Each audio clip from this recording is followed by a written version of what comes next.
For the express honor, thanksgiving, power, and glory belong to Jesus. So, Lord, pagpagatan ng Diyos ng may gabi sa pagpili niyo, so may gabi sa pagpili kanato, o salamat sa pagpili Diyos na italas na yung makasimba, padayon pag-imaya, magpasalamat sa pagpili Diyos. Salamat nga itagaan proteksyon kayo sa kabalitian o kalakasan ng katawan, sabi na sa ibang kasimanan na nilabay na yung pinag-proteksyon ng tato yung Diyos. So, kita na pagbalik din alam na ato siyang dahil ko ni may ang pasalamatan simbahan atong bayan ng Diyos. Kung itong isintro, itong nagkisigas sa mga pagkain ko sa pag-iman mo sa amas ng Diyos o sa pagsulod mag-abot. Hallelujah, hallelujah. Dali ko rin mo na mga Diyos sa mga tagiyas ka na rin ng words lang ng Juda. Diyos na mga sa Diyos na prophet, Diyos na Isaiah, Diyos sa hangga sa ating church. May gabi ang pinagmamahan sa Diyos. Salamat na Diyos sa iyong pagbabahan sa tibok simana o iyong pagpapabit sa bulahoton ng kami. Padahin ang Panginoon sa atong pagpapulay o Diyos. Mga simple, mga dahin ng ihimayan. Salamat ka nimo. Hinaw na Diyos na ikaw. Magawal ka na mo, ikat sa pagsulit Diyos. Sa cheerful song, sa rin song, sa Bible study, Brother's Maguli, sa mga members ng kanakaan, ang blessing prayers, pinibawang Diyos, ikaw magawal ka na mo, bubig sa presensya, iibigay sa Espiritu o Diyos. Ikaw magpaalis mo sa kibatiyan, sulat sa mga problema, pag-nurse sa presensya. Ikaw Diyos magtagpo sa mga pinagmamahan. Kuha mo mabagkadlang po sa kaway sa taliwala Diyos. Ikanan ka ng kaya ang pag-isali ko sa matan, lamang madawat sa walang Panginoon. All the highest is honor, thanksgiving, power, and beauty belong to Jesus. In Jesus we pray. Amen. Praise the Lord. Kaya nagpipili namin siya ang nagpipili sa praise and worship.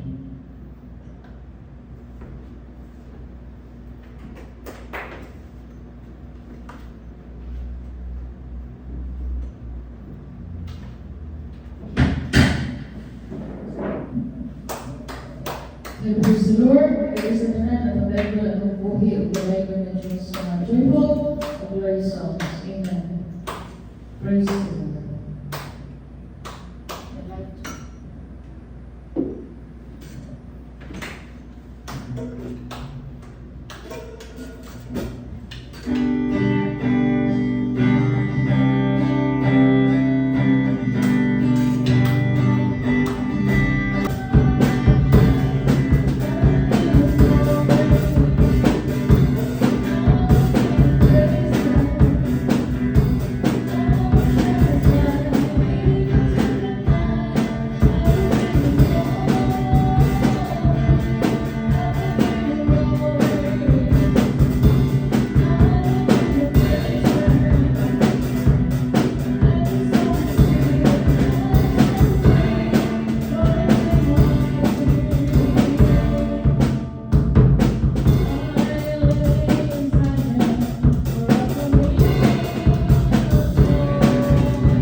The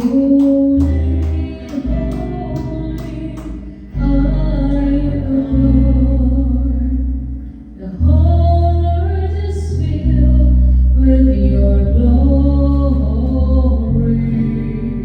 Let the nation rise to give honor and praise to your name.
Into your cause I will enter, Savior of heaven, I tremble.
That's just the way.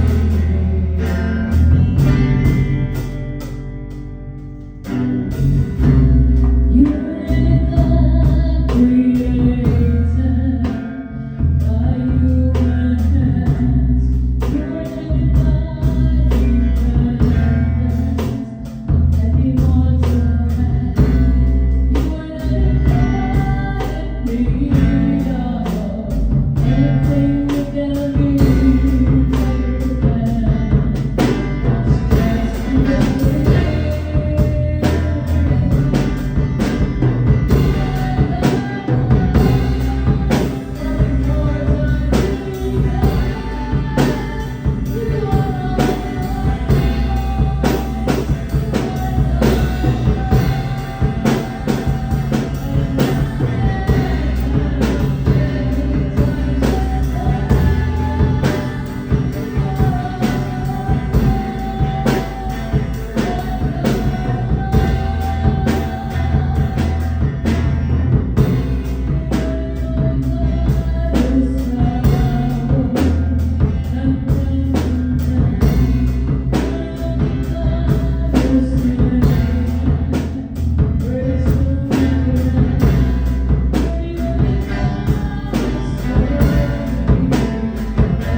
Praise the Lord.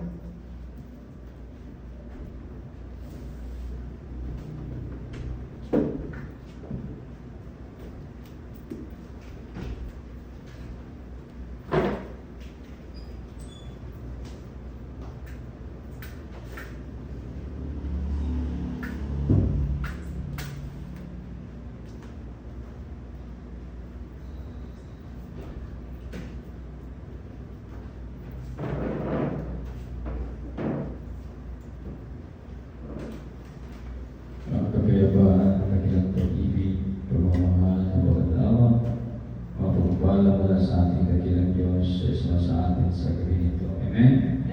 Praise the Lord. Pala sa Panginoon siya naman. Salamat sa Panginoon Diyos. So, thank you, beloved instrumentalist, beloved songwriter, beloved Mami, sa pagdala sa praise and worship. At salamat sa banal na presensya na ating kagilang Diyos. Amen. At handa po natin yung sarili, yung mga Bible, pag-aralan muna natin ang Book of Deuteronomy. Balikan natin ang Book of Deuteronomy po mga minamahal. At alam natin na sa ating panahon ngayon ay napakahirap, no? Ito kasi ang mga panahon na sinabi ng mga Jesus, no? Sinabi ng mga propeta, sinabi ng mga apostoles, no? Mga ngaral naman, mga unang nananampalataya, mga ginamit ng ating kagilang Diyos na ang panahon ng pagbabalik ng mahal ni Jesus ay mahirap, no?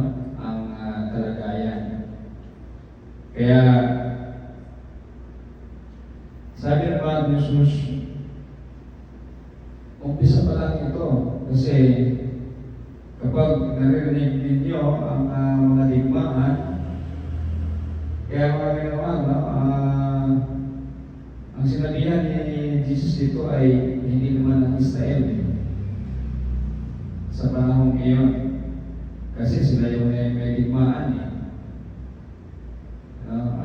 sila yung actual na nagpagdigma. So, ibig sabihin tayo na nasa Pilipinas na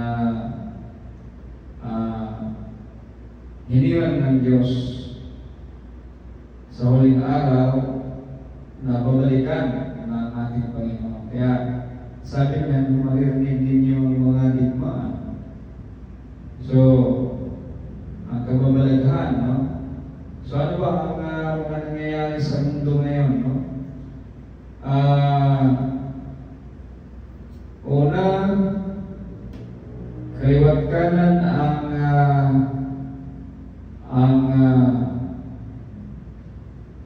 gira, ang war, no? So, dumadami na po ang mga bansa ngayon na naglalaban-laban. Kasama na po ang Pilipinas, no? Ang Pilipinas ay marami ng patay against China. Ang China din marami ng patay, no? Lumalala ang kaguluhan, no? Ukraine, Russia, libo-libong patay, no? Israel, Iran, proxies, Hamas, Houthi, Hezbollah, no? Then US, Venezuela, di ba? Ano pa ba yung mga kaguluhan ngayon? No? Sa bandang Europe, mayroon din. No? Aside sa Ukraine at saka sa Russia, may mga nagkagulo ding mga lugar. No? Taiwan, China, Pilipinas, Vietnam. No? So, parang normal lang ating buhay. Pero sa kabila ng lahat ng ito ay napakagulo ng ating mundo. Kasi yan yung sinabi ng mga Jesus na darating. No? Kasi malapit na siyang dumating, kaya nangyayari na ito. No? Kaliwat kanan ang gera, ang war. Yan po mga memang. Pero, sinabi natin, no? Alam naman natin, okay? Sinong bansa sa buong mundo, alam nila na ang Pilipinas ay hindi matatalo. At sinong bansa sa buong mundo ay nakakalam niya na ang Pilipinas ay hindi matatalo kahit anong gagawin nila. Kasi kasama ng Pilipinas ang Diyos. Amen? So, walang sinong bansa na makakatalo sa bansang Pilipinas. Kasi ito ang promise na. Ito lang naman ang nagre-reflect sa Book of Genesis. Na mayroong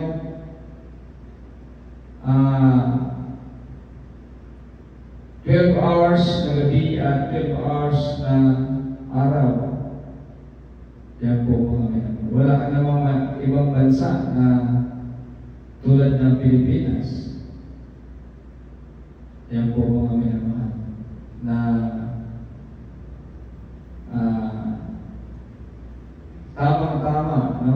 Yung counting na nandiyan sa mabasa mo sa Book of Genesis. Mo kisas mo kamay tungkol sa spherical ang ikot ng mundo, pero ganun pa rin. Gamay lang tayo ang ligas, mga pila lang kami ito, no? Pero papasok pa rin, siya pa rin ang nababanggit ng Genesis. No? Yan po mga minamahal. Kaya, natutuwa tayo sa China dahil kaibigan lang matagal ng Pilipinas ang China. At saka ang China ay, kung wala ang China, hindi tayo makatikim ng maluwalhati na buhay. Kasi sila yung gumagawa ng mga imitation na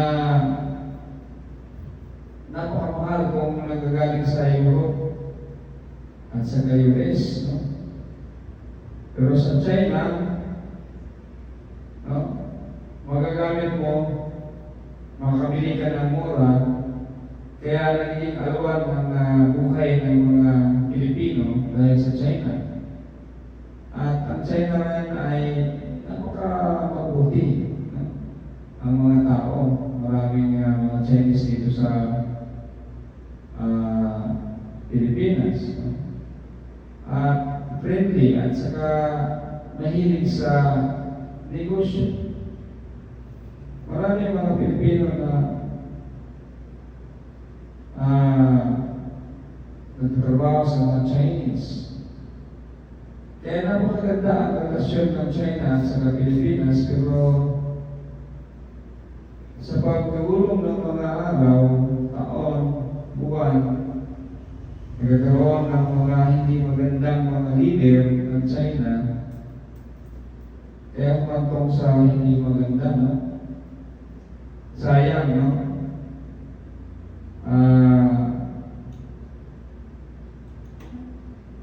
Parang nagiging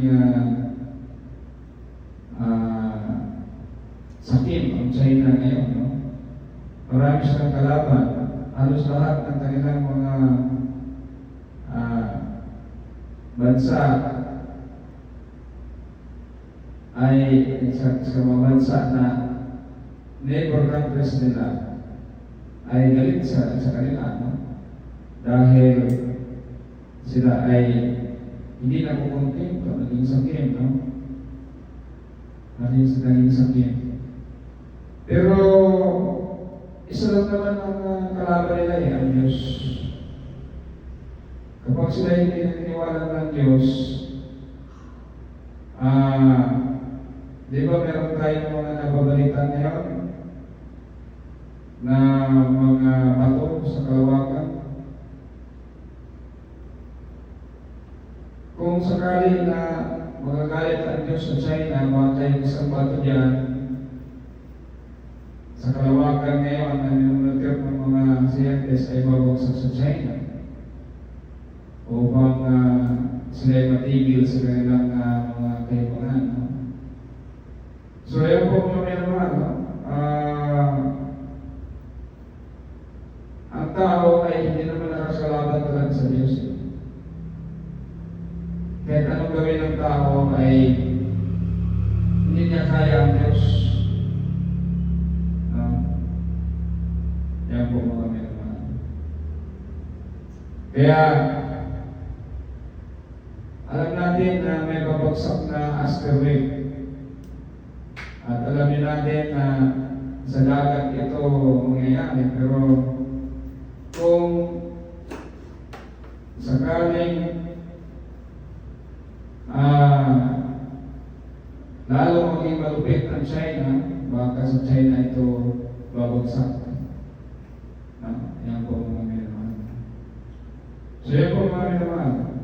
Kasi ang Diyos ay hindi mo dapat kalabanin.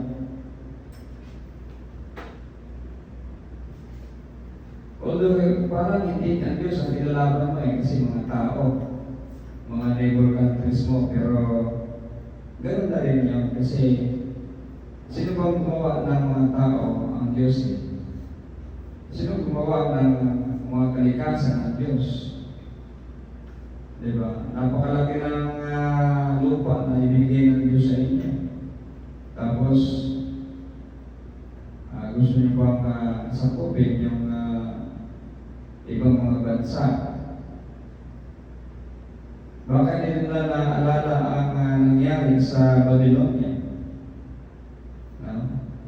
Naniniwala pa rin ako na ang China ay isa sa mga witnesses. May dalawang witnesses kasi dito sa Bible. At ang akala ko ay Russia, pero hindi pala nga Russia kasi iba ang paniniwala na tulad lang din ang paniniwala ng Russia sa Christianity, no? So, posible ang India kasi ang India ay iba ang kanilang relihiyon. So, yung kasing witnesses ay bansa na may ibang relihiyon. Hindi po tao ang tinutukoy dyan. Of course, noong una tao kasi sino bang nagsimula ng relihiyon ng India? Sino ba unang nagsimula ng relihiyon sa China? Yung Buddhism, si Buddha. So sila yung, pero ultimately, bansa talaga, isang tao mamamatay. Paano naging witness yung tao kapag namatay na siya? Kaya, ang relihiyon, so, ang dalawang witness na sinasabi sa Bible ay ang Buddhism at ang Hinduism. Yung India at saka China. Yan yung mga witnesses na sinasabi dito sa Bible. So kasi, sino pong witness nila? Kung anong nangyayari sa Christianity, anong nangyayari sa mga believers, anong nangyayari sa inalagay doon sa bayan ng Diyos. Yun yung witness nila. Siya po mga mga. So, two witnesses. Kaya ang China ay isa sa mga witnesses. May papel din sila na ginagampanan sa bayan ng Diyos. Pero kapag sila ay sumobra, sila ay siyempre magagalit ang Diyos sa kanila. So, isa lang ang nakikita natin. Kung sakali, no? Kung ang Diyos ang susupir sa China, isa lang ang nakikita natin, asteroid lang. Anong magagawa ng tao kapag ang asteroid ay ipapabagsak sa Diyos? May magagawa ba ang tao? Wala. At ang China ay meron napakahinang bansa kasi meron silang kahinaan yung kanilang drum, yung kanilang dam. Kaya nga hindi nila masakop-sakop ang Taiwan kasi yung mga missiles ng Taiwan ay naka-umang sa kanilang dam. Kapag ang dam nila ay sumabog, maapektuhan na malaking bahagi ng China. Kaya yan ang kahinaan ng China. Kaya kapag yan ang giniba ng Diyos, kasi hindi naman natutuwa ang Diyos niyan eh. Kasi yung ikot ng tubig sa buong mundo ay naapektuhan sa napakalaking ultra dam nila. Dinamigan yan, ultra na yata, o ang tawag yan, pinakamalaking dam nila. So, yan yung kahinaan ng China. Kasi babalik sa simula ang China kapag mawasak yung dam nila. Yan kasi yung nagbibigay sa kanila ng kaligayahan yung dam nila. So yan po kami naman. So kaya ang China, hindi ganun ka anong China, hindi ganun ka hirap talunin, no? Kasi dahil dyan sa dam nila. So yan po kami naman.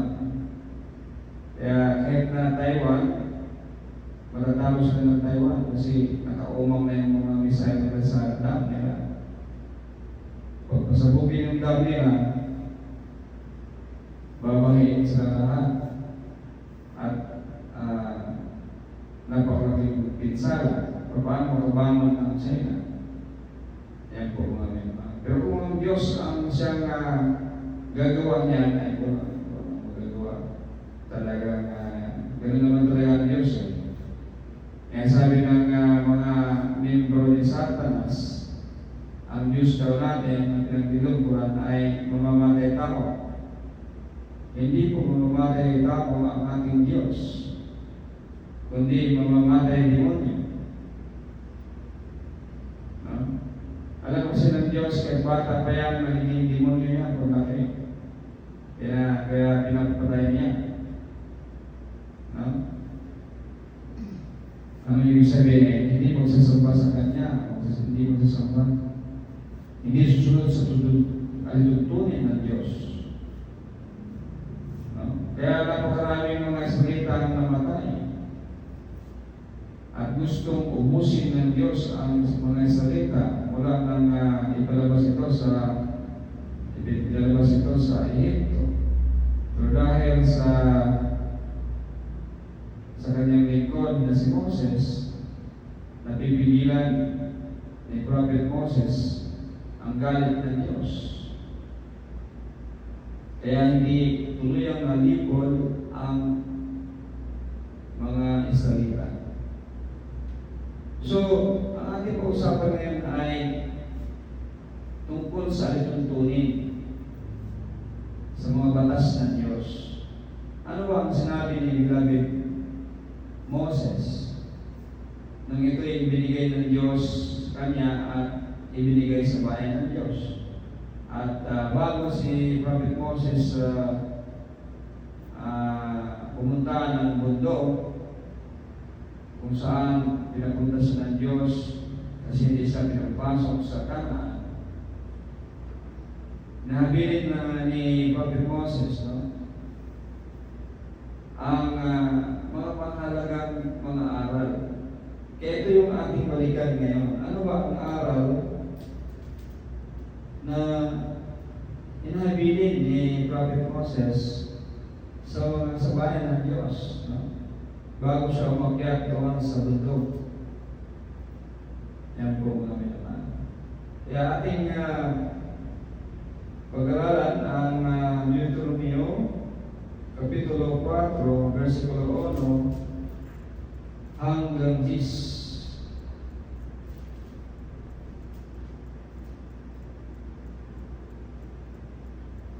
Verse 1, Kapitulo, versikulo 1, pagkatapos sinabi ni Moses, chapter 4, verse 1 to 10.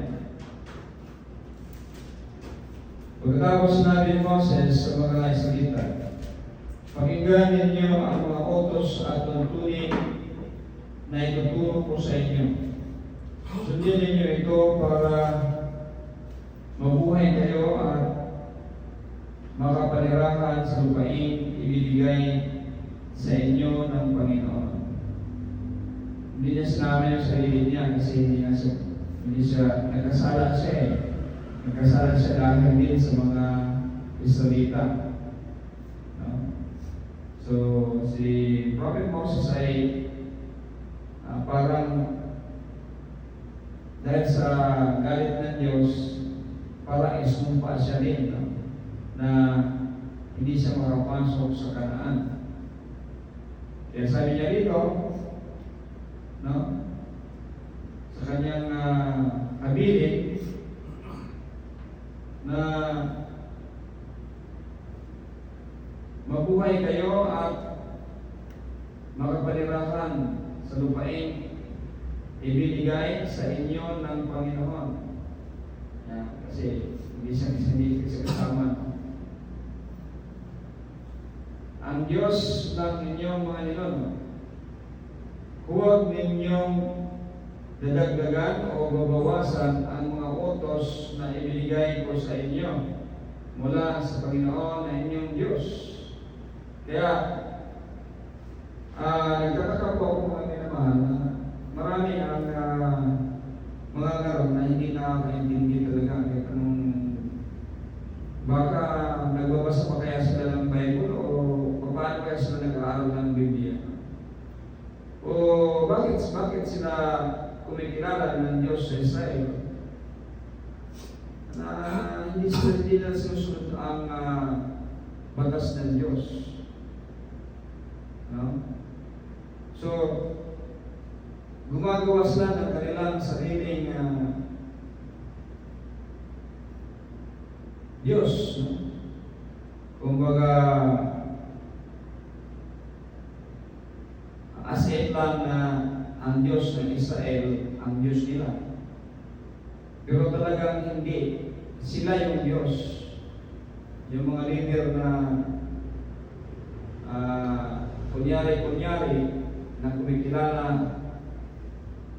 sa Diyos ng Israel, kunyari lang kasi hindi naman nila sinusunod yung batas ng Diyos ng Israel. Sabi kasi ni Prophet Moses, huwag ninyong dadagdagan o babawasan ang mga utos na ibinigay ko sa inyo mula sa Panginoon na inyong Diyos. Napaka malagkit na utos ko ito mga minamahal. Huwag dadagdagan o babawasan. Sa ating panahon ngayon, kaya lalong kumbinsido tayo na ang mahal ni Jesus ay napakalapit na dumating. Kasi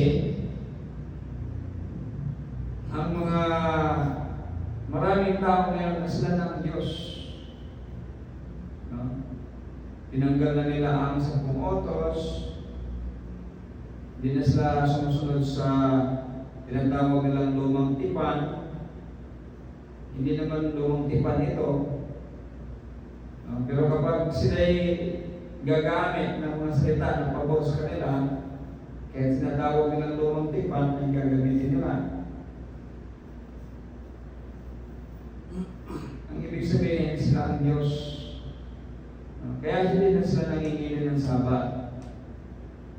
Hindi na sila sumusunod sa 10 utos.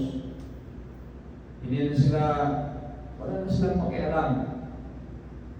Yan yung mga sinyalis na talagang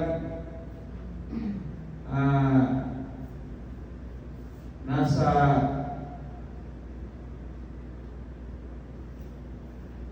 malapit na tayo sa pinakahangganan. Malapit na tayo sa pinakahangganan. Ibig sabihin, nakikita na natin ang wakas. Ano ibig sabihin ng wakas? Mawawala ba ang mundo? Hindi mawawala ang mundo. Mawawala ba ang mga tao? Kunti na lang matitira ng mga tao.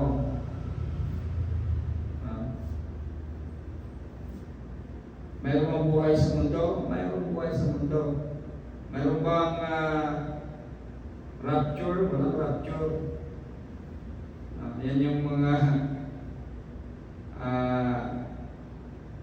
hindi, walang sawa yung pagsisinungaling ng mga vlogger at saka mga leader ng mga reliyon tungkol sa rapture. Halos lahat ng buwan, lahat ng taon ay sinasabing rapture na. Hanggang tumanda na lang ako. Walang rapture. Ngayon naman, September daw ang rapture. Biro mo naman niya. Walang kasawa-sawa pagsisinungaling. Bata pa lang ako hanggang ngayon. Walang sawang pagsisinungaling. Yung 666, yung rapture. Ano ba yung mga pagsisinungaling? Tumanda na lang ako. Yan po mga minamahal. Babalik na ang mahal ni Jesus. Yung mga sinasabi nila walang nangyayari. Kasi hindi nila alam ang pinagsasabi nila. Yan po mga minamahal. So,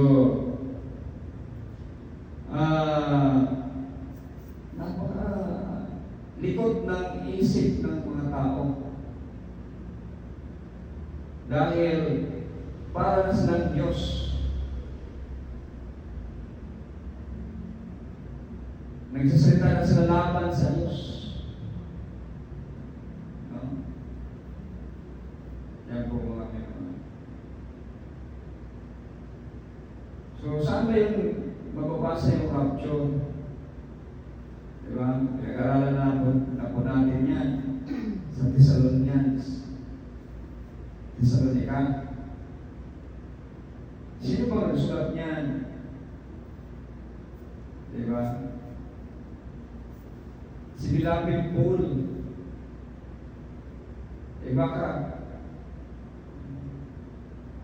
Baka nga hindi personal na sulat ni Beloved Paul yan. Kasi maraming mga sulat niya na hindi niya personal. Sulat, ginagamit lang yung pangalan niya. Tapos pinaniwalaan. Wagas ang paniwala. Pwede naman paniwalaan mo ng kaunti. Huwag mong iwan 100% kasi sino ba nagsabi niya? No? Hindi naman Diyos ang nagsabi niya. Yan po mga minamahal. Napakaraming kahangalan ng mga turo. No? Hanggang ngayon, bata ko lang ako, naririnig ko na hanggang tumanda na lang ako. Paulit-ulit. Paulit-ulit, namatay na yung mga sinungaling, umalit yung mga tagasunod ng mga sinungaling din. Paulit-ulit po mga minamahal. Hanggang tumanda na lang ako. Yan po mga minamahal. Samantalang ang katotohanan, tulad ng ating pinag-aralan ngayon, itong bilin ni Beloved Public Moses, na huwag mabawasan at huwag dadagdagan ang malituntunin at utos ng Diyos. Tinanggal yung 10 utos. Hindi na kumikilala sa Diyos. Kumakain din ano? Di ba? Hindi na nanginginig sa Sabat. Hindi lang binawasan, kundi sinira talaga ang kautusan at tuntunin ng Diyos. Kasi sila ng Diyos eh. Yan yung great deception ngayon mga minamahal. Sa ating kasalukuyan, nangyayari po yan matagal na panahon na. Hanggang ngayon, pag akyat ng mahal Yesus sa langit,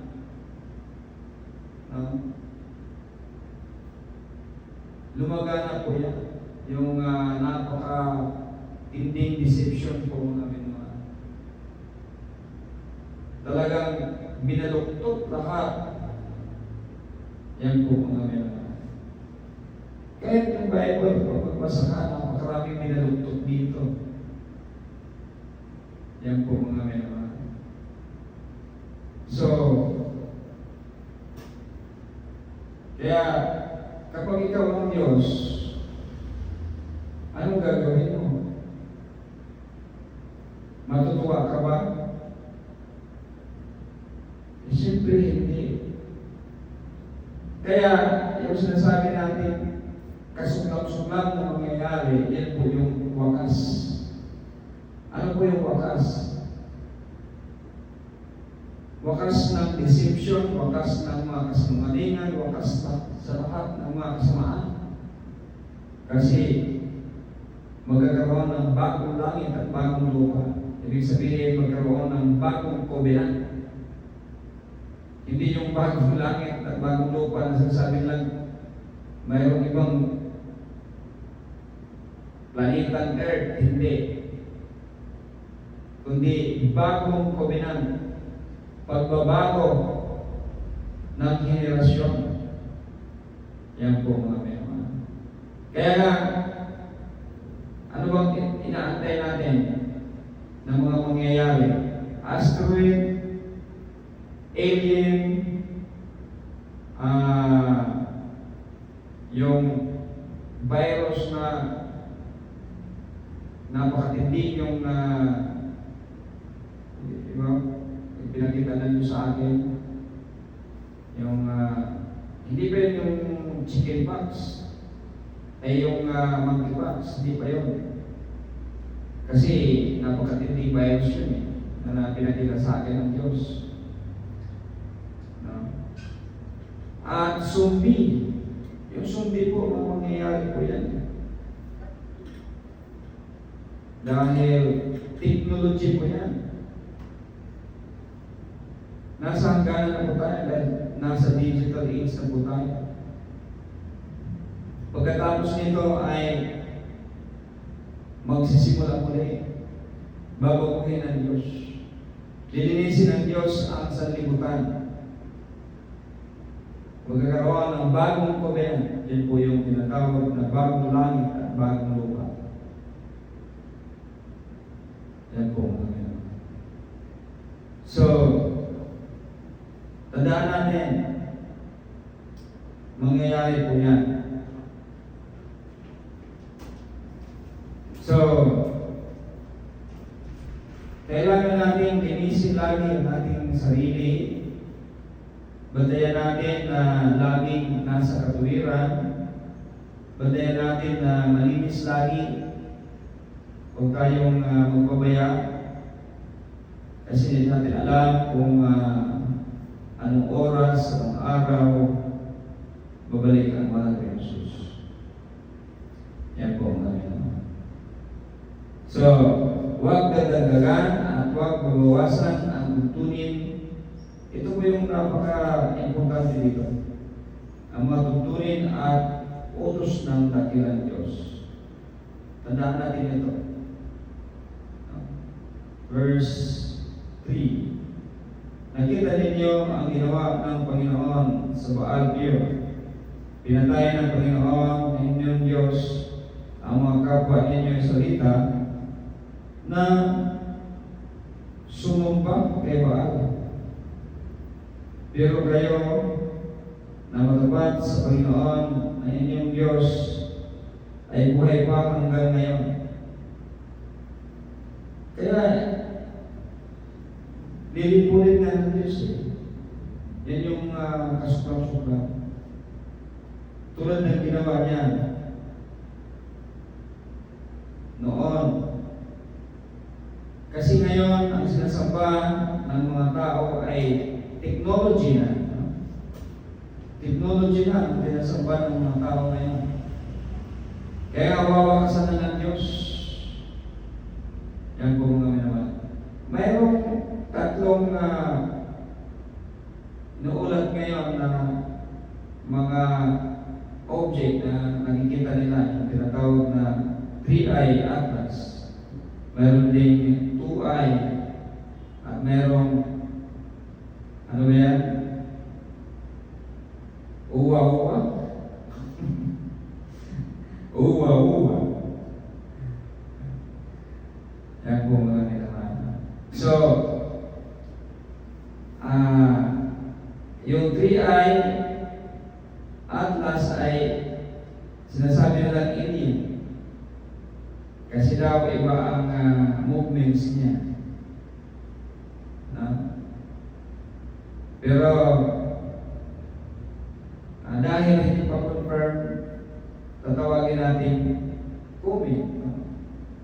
Kasi mas malaki sa asteroid. Pag darating na yan sa Earth, matutunaw na yan. Matutunaw na. Liliit na yan.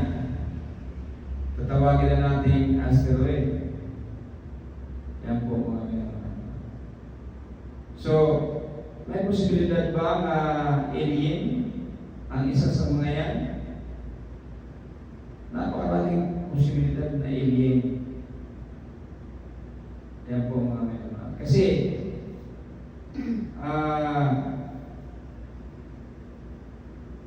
hindi ba ako kumbinsido kaya nakikita ko mga drone.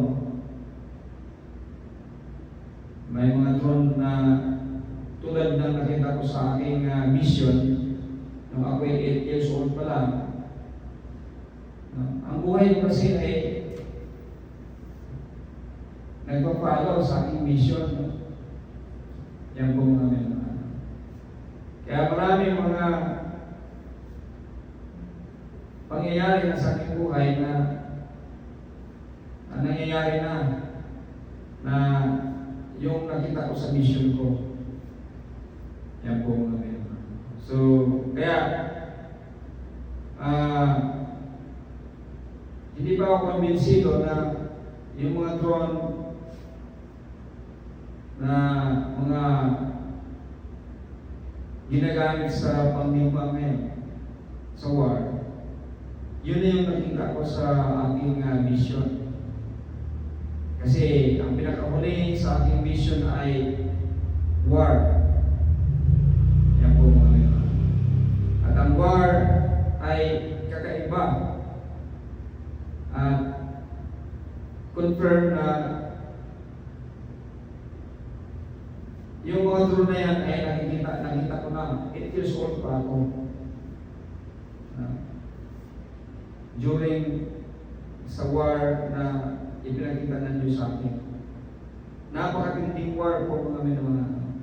Pero hindi ako kumbinsido na ang war na nakita ko ay dito sa earth lang, mga bansa lang ang naglalaban.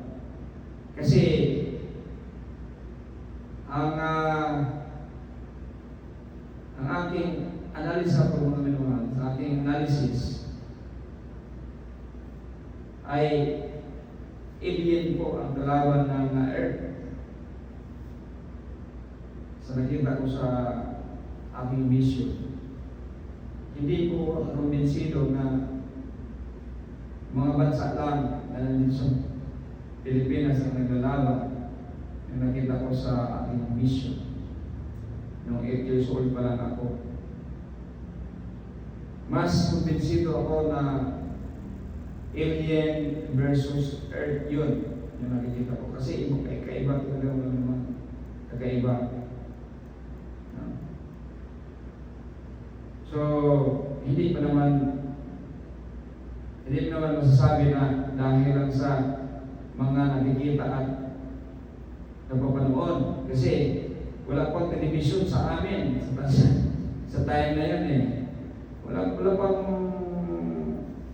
ilaw sa amin. Wala pang ilaw, wala pang electricity, wala pang TV, wala pang sa panahon na yun. 8 years old ako mga minamahal. Kaya hindi masasabi na dahil sa nakikita, napapanood, no? Imahinasyon lang. Yun po talaga ay isang vision na pinakita ng Diyos sa akin. At marami po sa mga sa buhay ko mga minamahal na nakita ko ay nangyari na po. No? Kaya kumbinsido pa rin ako na alien ang war na yun at ang earth ang nag-war.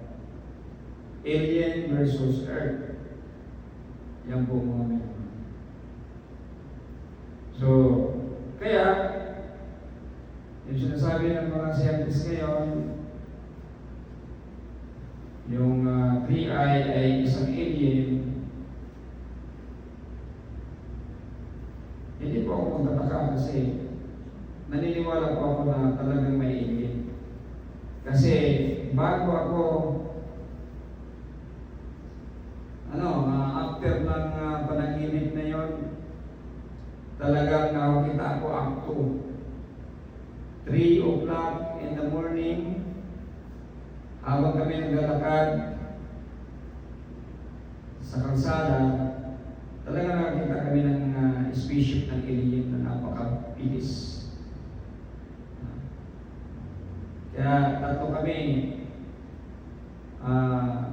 talagang higa kami sa kasi napakabilis talaga. Kaya mula pa ng pagkabata, alam ko na may alien talaga. Kasi nakakita na ako ng spaceship ng alien. Yan po mga kapatid. So, personal knowledge ko ito mga minamahal. Kaya talagang may alien. So, yung mga report ngayon tungkol sa 3i, hindi na ako magtataka niyan. Kung sakaling totoong alien niya. Kasi, inaantay natin yan. Alien, yung virus, na napakatindi, yung asteroid, yung lindol, na magpapabago ng kalupaan, yung zombie, mangyayari po yan mga minamahal.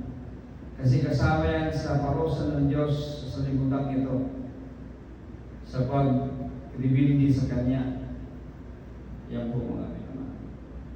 Kaya Dapat maganda tayo.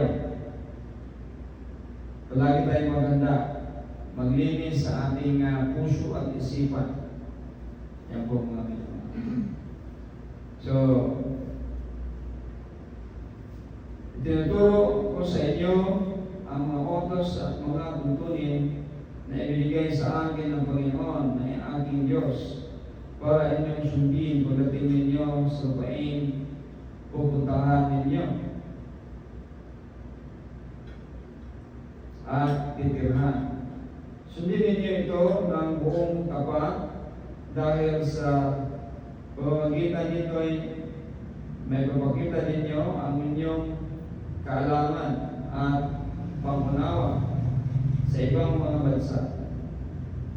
Kung maririnig nilang lahat ang tuntunin ito, sasabihin nila, totoo nga na marunong at may pangunawa ang mga tao ng makapangyarihang bansang ito. So, tingnan niyo mga naman. Kasi ang pagpiling ng dakilang Diyos sa Israel ay may purpose. No? May purpose po mga. Parang nandiyan na yung disiplina, nandiyan na yung maging model sila sa buong mundo. No? Kaya gusto ni Satanas na yung Israel, bansang Israel ay mapulpugyo na, mawala. Kasi yan po yung kumbaga condition ng faith o pagtuo. No? Pananampalataya ng mga anak ng Diyos. Yan po mga minamahal. Kaya ito yung sinasabi ng Beloved Moses ito. Sasabihin nila, totoo nga na marunong at may pangunawa ang mga tao ng mga kapangyarihang bansang ito. Diba? Bakit sinasabi makapangyarihan? Kasi kasama nila ang Diyos eh. No? Kaya nga, di ba, sa kubilang box lang, nung nasamsam ng Philistine, ang kubilang box, ibinalik nila kasi halos maubos yung mga tao sa kanila. Pinurusahan ng Diyos kahit anong sakit na tumubo sa kanila. Kaya ibinalik nila ang covenant box. Kasi nga, kasama ng Israel ang Diyos. Yan po mga minamahal. So yun yung purpose mga minamahal.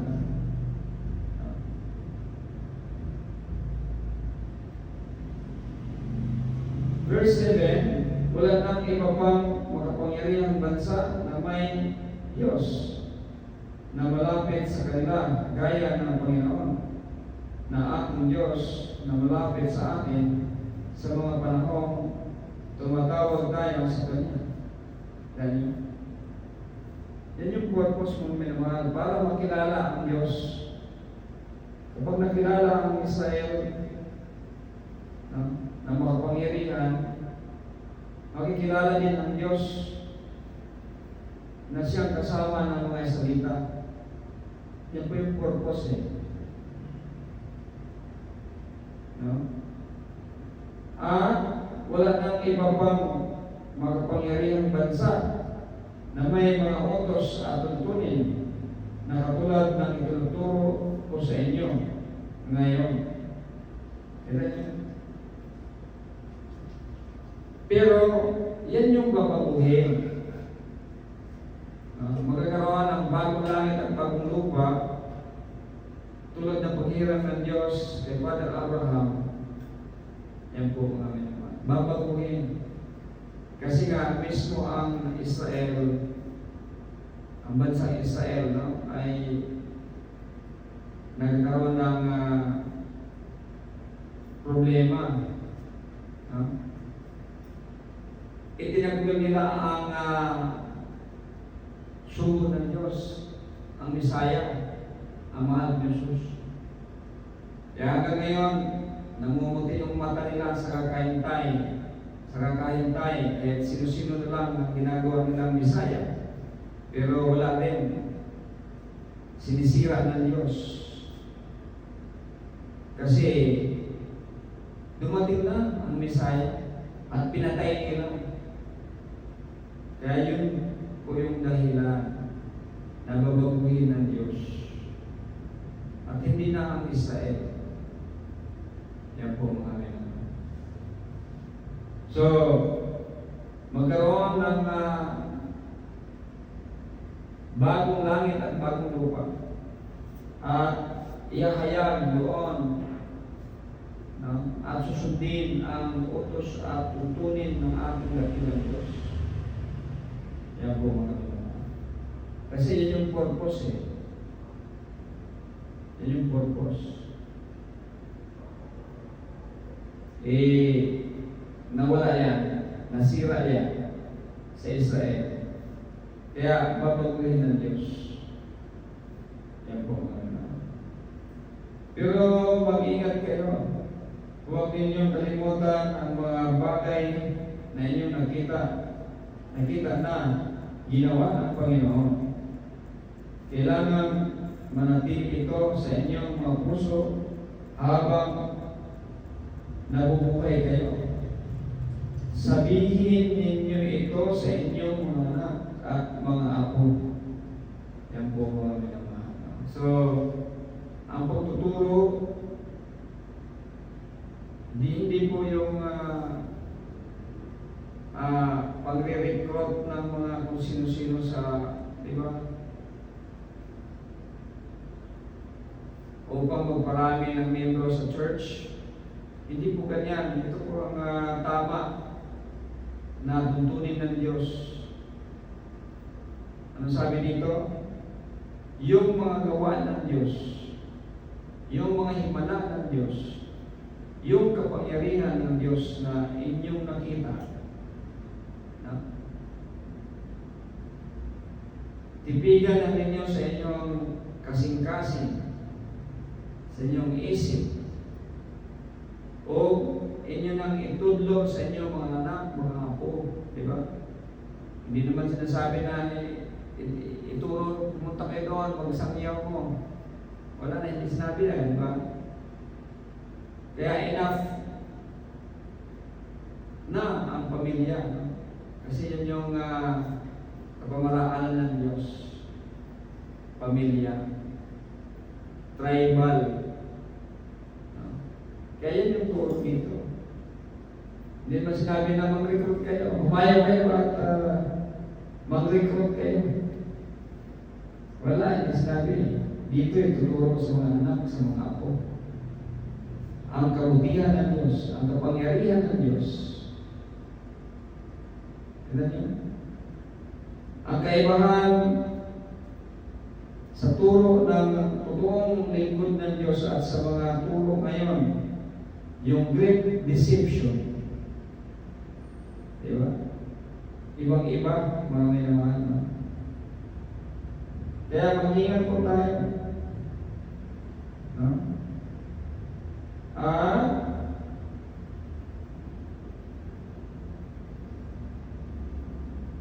Verse 10, alalahanin ninyo ang araw na tumaya kayo sa harap ng Panginoon na inyong Diyos sa bundok ng Sinai, kung saan sinabi niya sa akin, tipunin mo ang mga mamamayan sa aking presensya para makinig sa aking mga salita upang matuto silang gumalang sa akin habang nabubuhay pa sila at para may turo nila ito sa kanilang mga anak. Kita niyo? Ang kahalagahan ay pamilya. May turo sa mga anak. No?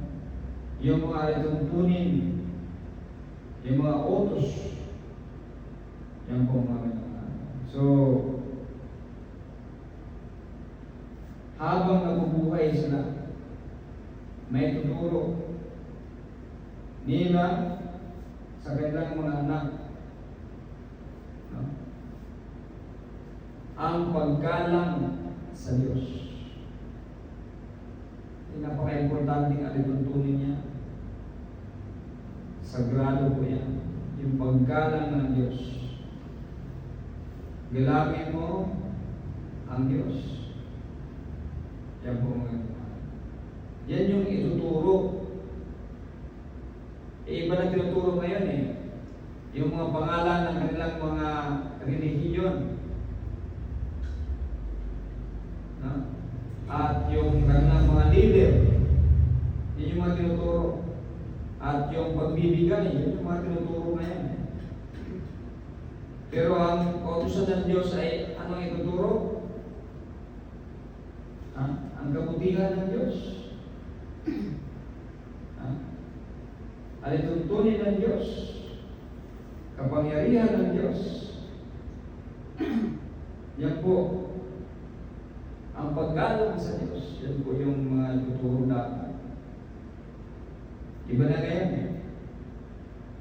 dahil sa great deception. Wala na sa kanila ang paggalang sa Diyos. Kasi kapag gumalang sila sa Diyos, dapat nangingilin sila sa Sabat kasi ang Sabat ay fundamental law of God. Yan po mga kapatid. Kaya tandaan po natin ito. Ilagay natin sa ating puso at isipan upang ito po ay may turo natin sa ating mga anak, mga apo-apo, at sila ay gagalang sa samba sa ating dakilang Diyos. So ito natin ang dakilang Diyos.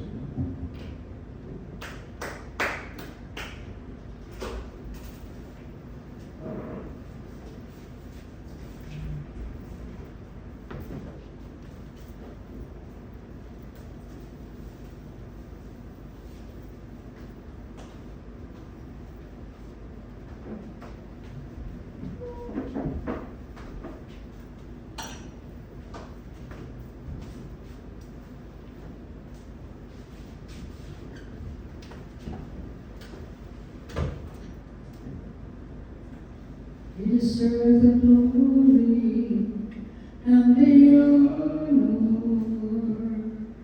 Lord, we lift our hands in worship as we magnify your name.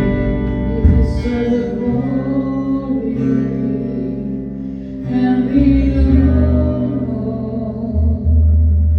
Lord, we lift our hands in worship as we magnify your name.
Dari kami memohon kepada Diyos ng Tuhan kaya sa kami. Mabuhat sa Diyos ng Abraham, Diyos ng Jacob, Diyos ng Petrus, Diyos ng Israel. Diyos ng Sangka, sa Diyos na may magbihin na pamalamas ng Diyos lang na Diyos na tulong ang magtagkaimugan at pinagpapakawan at so sa mga kasikasay at pinagmagamit sa pagkinabiyo. Kapag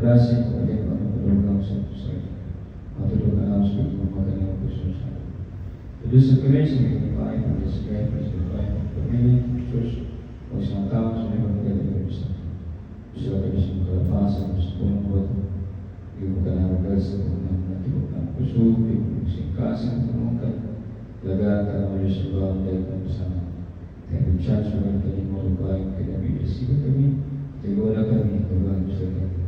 Dahil ko Diyos magkakapagkala mo, ang tutumagan, sa among panibawang, tingin kami, proteksyon kami, bibisiga kami kanunay ka, o ilagay kami sa mga kawalan na sa kitang hawakan mo kami Diyos, o ikaw magpanguna ka na mo ka, hallelujah. Pag-usap Diyos ko ang mababagkat lang na sa kaalas ng talungan. Pagbalaya ka Diyos, mag-aayos mo pagkakas sa balas ng problema. Pagbalas na sa Diyos ng pagkaya. Kaya ka matagos ka naman matawag sa mga pag-aapok na. Tanagaya, i-aapok isali mo sa mata, lamang malawan sa kalang ng Diyos. Father, I say honor to you, power and beauty, belong to Jesus. And in Jesus we pray, amen. Praise God.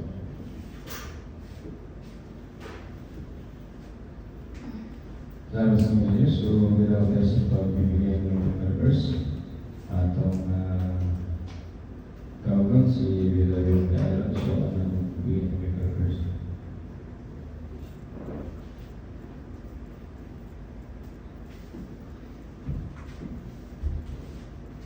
Psalm 79 verse 10. Better be one day in your courts than 1,000 elsewhere. I'd rather be a gatekeeper in the house of my God than to be and to dwell at the tents of the commandments.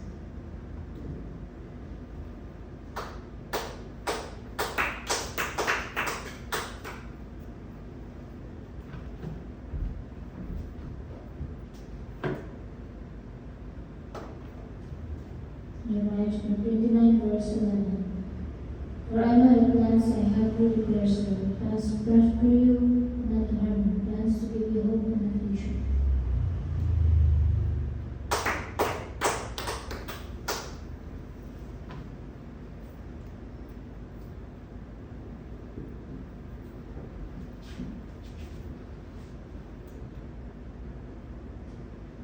Galatians 5 verse 13. For you, my friends, are both the true love. Do not let this fruit that became excuse for the things these bodies hearts control you. Instead, let love make you serve one another.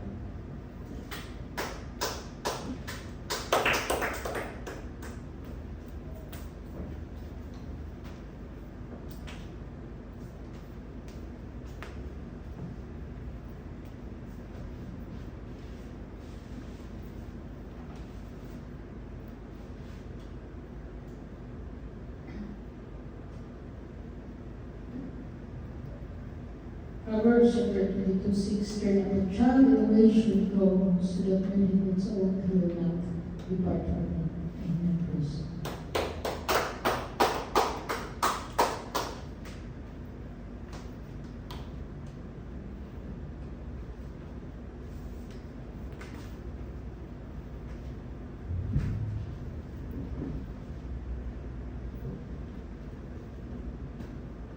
I am the way, the truth, and the life. No one could come to the Father except through me. Jesus said.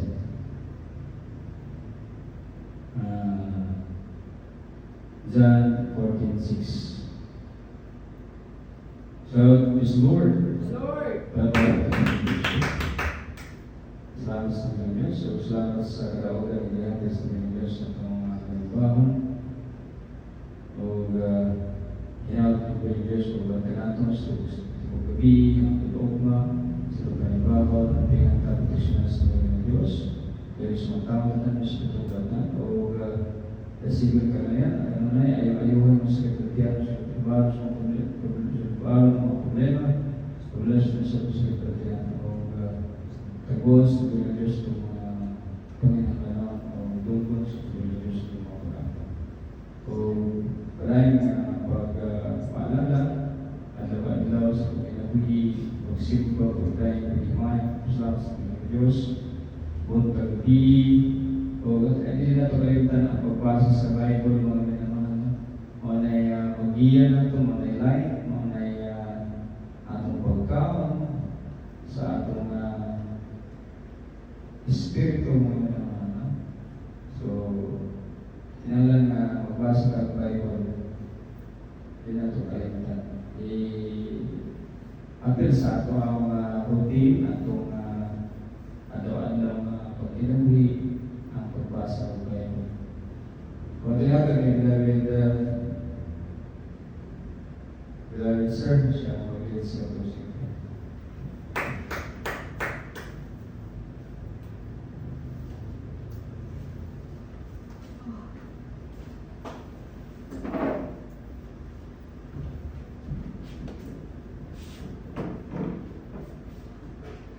So there is some problem, some words, some problem. So there is some problem. Tapi kalau computer something, kalau siya pa kami patay pa si Lord, kita ba sa kumara sa ating pagsa. Kanya sa tulong na ito kini master sa mga singkat sa Lord mo sa mga mga sa ating. Kung ito yung mga sa tipo computer sa pamatu, pamatang pagkaon, dari kabayan. Ingat, diskusya atau tetap sekitar diskusi. Oke, terang dia usah sesuatu kuat. Awai kesesat, seulu, ada seberapa kesesat. Sebus pun tidak nak membuka kesesat. Seusai rumah atas kasih ini ada proses kesesat. Sepemotor kesesat. Dan seperti kesesat. Buku kesesat. Sekesma kalau selawas kesesat. Upon which also motive will repeat the prayer for the Jesus. This is saved, this is sealed, this is not the rest, matter this is a sure privilege of one favor Jesus. All the praise, glory, and power to receiving belong to Jesus. In His name pray, Master.